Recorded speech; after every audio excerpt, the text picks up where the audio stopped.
इस क्वेश्चन में हमसे कहा गया है a double convex lens of refractive index, lens का रिफ्रैक्टिव इंडेक्स दे रखा है, has radius of curvature 30 centimetre, incident rays of light parallel to principal axis come to converge at a distance from the lens. तो जो parallel raise आ रही थी वो कहाँ पे मीट करेंगी बोल के पूछा है। तो अब बताओ प्रिंसिपल एक्सिस के पैरेलल में आने वाली रेज कहाँ मीट करती है? फोकस पे। तो एक्चुअल में फोकल लेंथ पूछा गया है, तो इसके लिए हम लगाएंगे लेंस मेकर फॉर्मूला जो कि है NL minus NS divided by NS into 1/R1 minus 1/R2।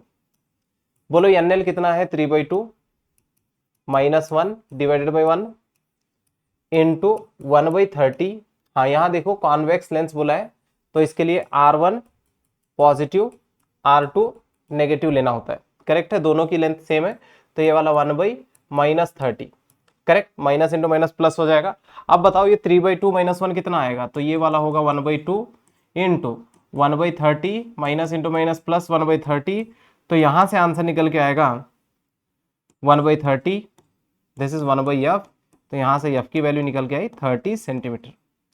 याद रखना अगर रिफ्रैक्टिव इंडेक्स 1.5 है और दोनों रेडियस सेम है तो फोकल लेंथ सेम ही आता है, तो बार बार कैलकुलेट करने की जरूरत नहीं है। ये इक्वी कॉन्वेक्स लेंस है, इक्वी कॉन्वेक्स हो या इक्वी कॉन्केव, अगर फोकल लेंथ 1.5 है और रेडियस ऑफ कर्वेचर दोनों साइड का सेम है तो फोकल लेंथ भी उनके बराबर ही आएगा। कॉन्वेक्स होगा तो प्लस में आएगा और कॉन्केव होगा तो माइनस में आएगा। तो यहाँ पे लिख लो आप F will be equal to R if N equal to 1.5 and R1 equal to R2, right. अगर कॉन्वेक्स हुआ तो प्लस आएगा, कॉन्केव रहा तो माइनस आएगा। तो इसका सही ऑप्शन कौन सा आएगा? 30 सेंटीमीटर, ऑप्शन 4। आई थिंक ये क्लियर हुआ होगा। तो चलिए आगे बढ़ते हैं, अगला